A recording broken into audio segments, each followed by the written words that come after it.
when two security guards tried to remove a black veteran from his daughter's graduation. No one expected 7 Navy SEALs to rise from the crowd and stop the entire gym without saying a word. Marcus Ellison didn't expect anyone to recognize him that afternoon when he pulled into the lot behind Pinecrest High. The building looked like most schools in small Louisiana towns, edged brick, faded banners above the main doors, and flags swaying lazily in the summer heat. It was already bustling. Parents in button-downs, little brothers waving poster boards, grandmothers gripping walkers. He parked his '09 Chevy Impala by the chain-link fence and stepped out.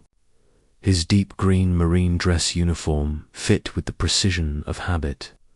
Boots polished bright, not for show, but because he'd never learned to leave them any other way. Halfway to the entrance, he paused.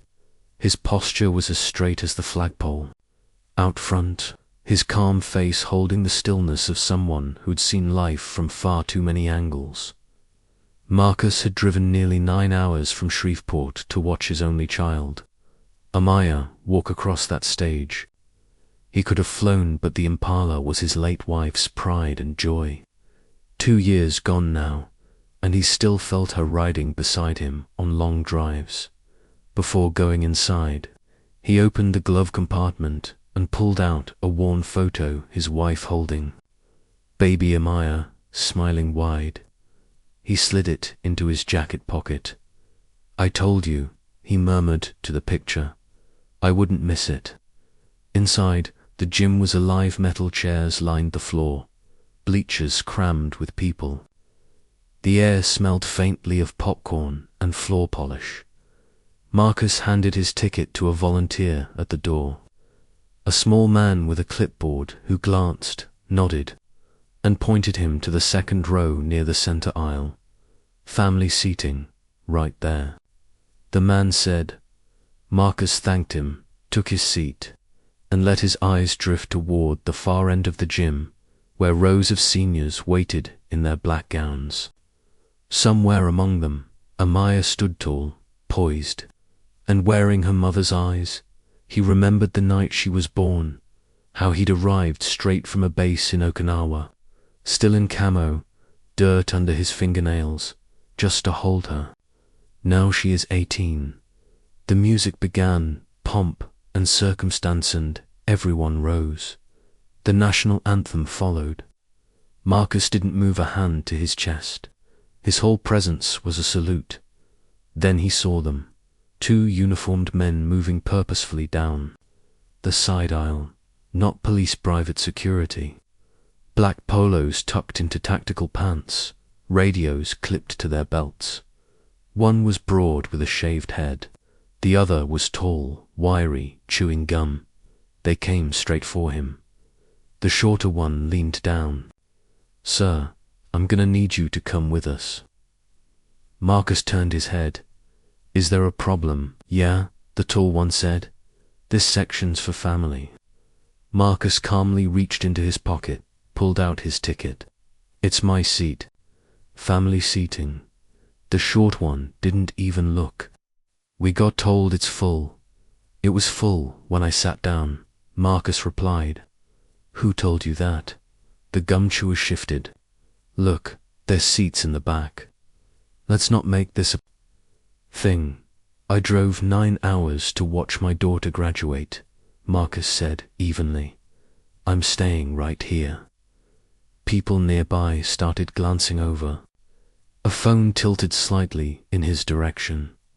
The short guard straightened and keyed his radio. An older woman, beside Marcus, whispered, "Don't you let them move you." He gave her a small nod, but stayed quiet. The taller guard tried again. "You got a problem? Take it up with the office. We got orders." "You got a name, son?" Marcus asked. "It's Officer Lanning." "You're not an officer," Marcus said. "You're private security." That flickered something in the man's eyes. The short guard stepped forward. "All right, that's enough.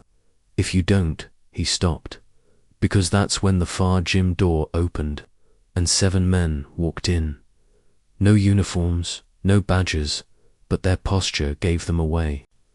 Solid, steady eyes scanning the room like they'd been trained for it.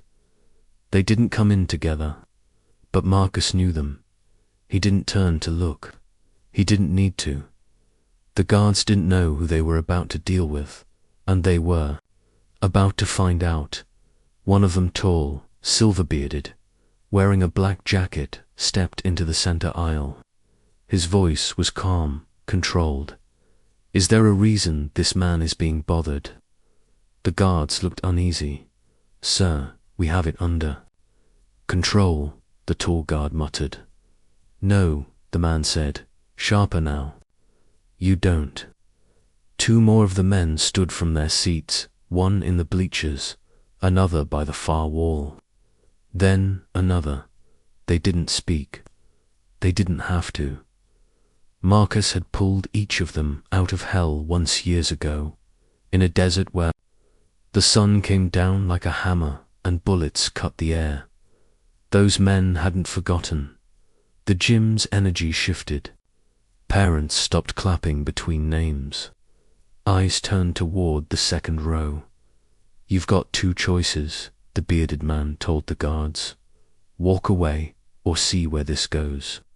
One guard's jaw tightened. The other's shoulders sagged. The principal hurried over, whispering to them, and then just like that they walked. No more words. The SEALs didn't sit down. They stayed standing, spread out across the gym. Amaya, waiting in line with her classmates, had seen all of it. When her name was called, the applause was different, louder, steadier. The SEALs clapped in perfect unison. A silent salute. She crossed the stage, chin high, found her father's eyes, and smiled. He didn't stand. He didn't wave. He just smiled back, small, certain, unshakable. When the ceremony ended, the crowd spilled outside. Marcus and Amaya met in the parking lot halfway. "You okay?" she asked. "I'm fine," he said. "Are you?" She hesitated. "I was ready to walk off that stage, and that's why you didn't," he said. "You let me handle it, and you handled your moment." She glanced toward the group of men standing nearby. "Who were they, brothers?" Marcus said. "Men who don't forget." Amaya smiled faintly. "That was powerful." "It was necessary," he replied. "Sometimes silence speaks louder than shouting, and sometimes just standing is enough." They stood there for a long moment before heading to the car. As they drove away, Amaya said, "Why didn't you say anything to those guards?"